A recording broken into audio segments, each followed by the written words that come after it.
नमस्कार। तो सबसे पहले हम बात कर लेते हैं एएफएफ कॉन्स्टिट्यूशन की, क्योंकि उसकी हियरिंग थी पहली। अभी अगली हियरिंग जो बुधवार को दे दी गई है, तो फैसला आने में टाइम लगेगा। लेकिन एक चीज है कि सुप्रीम कोर्ट भी यही चाहती है कि जल्द से जल्द ये चीजें सॉर्ट आउट हो और सितंबर तक भी इलेक्शन वगैरह हो जाए, यही उनकी भी चाह है। तो अब देखते हैं क्या होता है इसके बारे में। और एक और चीज भी है कि जो अंडर 17 वर्ल्ड कप हमारे यहाँ पे होने वाला है, आपको पता ही है, जिसको हमारी जो गवर्नमेंट है, मतलब हमारे आदरणीय प्रधानमंत्री मोदी जी, उन्होंने अप्रूवल दे दिया है। जो signing off guarantee for hosting under 17 world cup होता है, प्रोसेस जो होती है, उसको अप्रूवल दे दिया है। और गवर्नमेंट की साइड से ऑल इंडिया फुटबॉल फेडरेशन को 10 करोड़ रुपए की राशि दी गई है, जिसमें कि उनको फीफा वर्ल्ड कप जो कराएंगे उसमें थोड़ी सी हेल्प रहेगी। तो ये कुछ एक अच्छी बात। और आज हम इस वीडियो में बात करने वाले हैं स्टीफन कॉन्स्टेंटाइन सर के बारे में, क्योंकि भैया वो आ चुके हैं वापस भारतीय फुटबॉल में, यानी कि इंडियन सुपर लीग में ईस्ट बंगाल के हेड कोच बन चुके हैं। तो हम उनके बारे में जरूर बात करेंगे, लेकिन उससे पहले मैं आपको बहुत ही मस्त चीज बताता हूं। तो अगर आप फुटबॉल खेलते हैं तो जाहिर सी बात है, हमको बेस्ट क्वालिटी फुटबॉल बूट्स की चाह होती है, और अच्छे बूट्स परफॉर्मेंस पर भी असर डालते हैं। तो अगर आप best quality and top model football boots सस्ते प्राइस में चाहते हैं, तो इस इंस्टाग्राम पेज बूट्स एम्पायर पर आप आपका मनपसंद बूट ऑर्डर कर सकते हैं। बूट्स एम्पायर एक बहुत ही फास्टेस्ट ग्रोइंग पेज है इंडियन फुटबॉल कम्युनिटी में। बहुत सारे आई लीग, आईएसएल और इवन इंडियन टीम के जो प्लेयर्स है वो भी इनके कस्टमर है और यहाँ से बूट्स लेते हैं। तो मैं आपको रिकमेंड करूंगा कि आप भी यहाँ से बेहतरीन फुटबॉल बूट्स लीजिए, और लिंक आपको डिस्क्रिप्शन में कमेंट बॉक्स में मिल जाएगी। तो अब हम बात करते हैं स्टीफन सर की। तो जैसे कि आपको पता ही है कि स्टीफन सर आ चुके हैं भारत में वापस इंडियन सुपर लीग में as a head coach of East Bengal. और अब बिल्कुल आप अंदाजा लगा सकते हैं कि भैया वो टीम को यहां से वहां लेके जाने वाले हैं। और आपको पता है कि ईस्ट बंगाल थोड़ा स्ट्रगल कर रहा है अभी, है ना। तो वो दौर रहता है कभी कभी कि स्ट्रगल करना पड़ता है, लेकिन इसका मतलब ये नहीं कि ईस्ट बंगाल वो वापस वहां पर नहीं पहुंच पाएगा, बिल्कुल पहुंच पाएगा।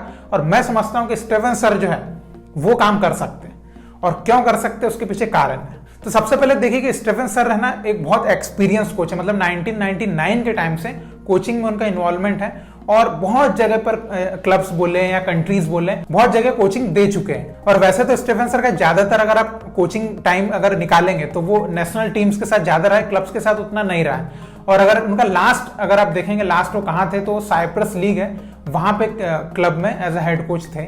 और मैं क्यों स्टीफन सर पे थोड़ा सा भरोसा रख रहा हूं, क्योंकि मैं उनको एक बहुत ही ऑर्गेनाइज्ड प्लानिंग वाले जो लोग होते हैं ना, उस टाइप का एक इंसान समझता हूं। और उसका आप सीधे सीधा अगर आप उदाहरण देखना चाहें तो आप थोड़ा सा फ्लैशबैक में जाइए। सबसे पहले तो आप देखिए कि 2015 में जब स्टीफन सर आए थे इंडियन टीम के हेड कोच बनके, तो वो पहले ही एक ऑर्गेनाइज्ड प्लानिंग कर चुके थे कि इंडियन फुटबॉल टीम के लिए किस तरह से काम करना है और किस तरह से प्रोग्रेस पे लाना है इंडियन फुटबॉल को। तो उनकी जो प्लानिंग थी उसके ऊपर मैं एक वीडियो भी बना चुका हूं, उसमें मैंने बताया हुआ है कि स्टीफन सर ने इंडियन फुटबॉल टीम के लिए किस तरह से काम किया था। तो स्टीफन सर जो है ना, आपको पता है कि किस तरह उन्होंने इंडियन टीम की रैंक वाइज भी देखी है, या जिस तरह से भी कैसे इंडियन टीम को थोड़ा सा है ना इवोल्यूशन जो लेके आए थे इंडियन टीम में, वो किस तरह से कितना अच्छा लेके आए थे। और एक और चीज की, उससे पहले जब वो रवांडा की टीम में थे, उस टीम के साथ भी उन्होंने ये किया था कि उस टीम को बहुत एक अलग लेवल पे लेके वो चले गए थे, जो टीम वो कहां थी और कहां पहुंचाया था उन्होंने। तो स्टीफन सर जो है ना, एक क्या बोलते हैं, जैसे कि होता है ना कंस्ट्रक्शन करना किसी चीज का, वैसे वाले कोच है। तो ईस्ट बंगाल, आपको पता है कि ईस्ट बंगाल अभी स्ट्रगलिंग दौर से गुजर रहा है। तो ऐसे टाइम पे स्टीफन सर को एज अ हेड कोच लेना मैं बहुत ही क्लेवर एक मूव समझता हूं। जो भी जिन्होंने भी उनको साइन किया, जिन्होंने भी ये सोचा कि स्टीफन सर को रखना चाहिए, ऐसा मतलब ये मेरा ओपिनियन है, आप जरूर इस पे अपना जो भी ओपिनियन है वो बोल सकते हैं। तो स्टीफन सर को मैं जिस तरह से देखता हूं, मैंने उनको इंडियन फुटबॉल में जिस तरह से देखा है, तो वो एक रिवॉल्यूशनरी कोच मुझे लगता है कि जो बहुत सारी चीजें सोचते हैं बदलने के हिसाब से भी, कहाँ गलतियां हो रही है। अभी जैसे आया है तो उन्होंने, मैंने सुना है उन्होंने कुछ अच्छे फॉरेन प्लेयर्स की ऑलरेडी लिस्ट भेज दी है जो मैनेजमेंट है उसको।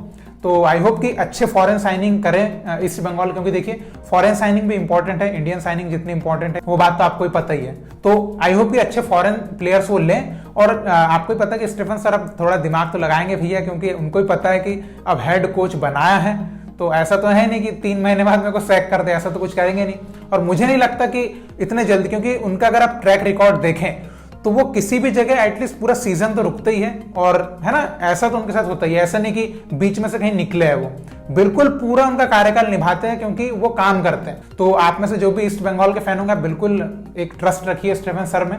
मैं तो बिल्कुल समझता हूँ, देखिए मैं तो भैया चाहता हूँ कि ईस्ट बंगाल ऊपर आए, क्योंकि भैया मुझे पर्सनली पिछले सीजन का बहुत बुरा लगा कि ईस्ट बंगाल की ऐसी हालत थी। तो बिल्कुल मैं चाहता हूँ और स्टीफन सर वो करके दिखाएंगे, और काफी चीजें रहेगी कि भी किस तरह की साइनिंग्स वो करते हैं, काफी मजा भी आएगा।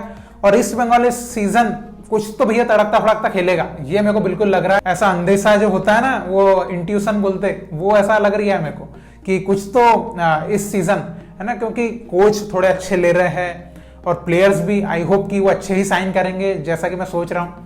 तो बिल्कुल अच्छा कुछ होने वाला है, बिल्कुल ऐसा लगता है। और असिस्टेंट कोच भी बहुत अच्छे, जैसे बिनो जॉर्ज सर अभी सीएफएल में एज अ हेड कोच काम करेंगे, लेकिन असिस्टेंट कोच भी अब वही है। तो बिनो जॉर्ज सर भी इतने अच्छे कोच है, फिर स्टीफन सर भी है। तो मैं तो बिल्कुल समझ रहा हूँ कि कुछ तो भैया अच्छा काम होने वाला, कुछ तो बड़ा कुछ होने वाला है। और बिल्कुल पॉजिटिव आप भी रहिए as a Bengal football fan, east Bengal football fan, Indian football fan, जो भी कहें, बिल्कुल आप मजे के लिए तैयार रहिए। और इस सीजन का आईएसएल मुझे तो वैसे भी लगता है कि कुछ तो बहुत मजेदार होने वाला है, क्योंकि साइनिंग्स उस तरह की हो रही है, हुई है। तो देखते हैं। तो आप स्टीफन सर के बारे में जो भी आपकी राय आप देना चाहें जरूर दीजिए, कि किस तरह से वो ईस्ट बंगाल को एक चेंज है ना दे सकते हैं, या आप किस तरह से समझते हैं स्टीफन सर की जो टैक्टिक्स रही है। वैसे इंडियन फुटबॉल के अगर आप उससे देखेंगे तो देखिए वहां और क्लब लेवल पे थोड़ा टेक्टिकल डिफरेंस आता है, बहुत आता है। तो अभी स्टीफन सर की टैक्टिक्स इधर डिफरेंट रहेगी कंपेयर टू आप इंडियन फुटबॉल से अगर देखेंगे तो, है ना। तो आप आपकी जो भी ओपिनियन है जरूर दीजिए, और इसी तरह भारतीय फुटबॉल को सपोर्ट करते रहिए। बहुत बहुत शुक्रिया वीडियो देखने के लिए। जय हिंद, जय भारत।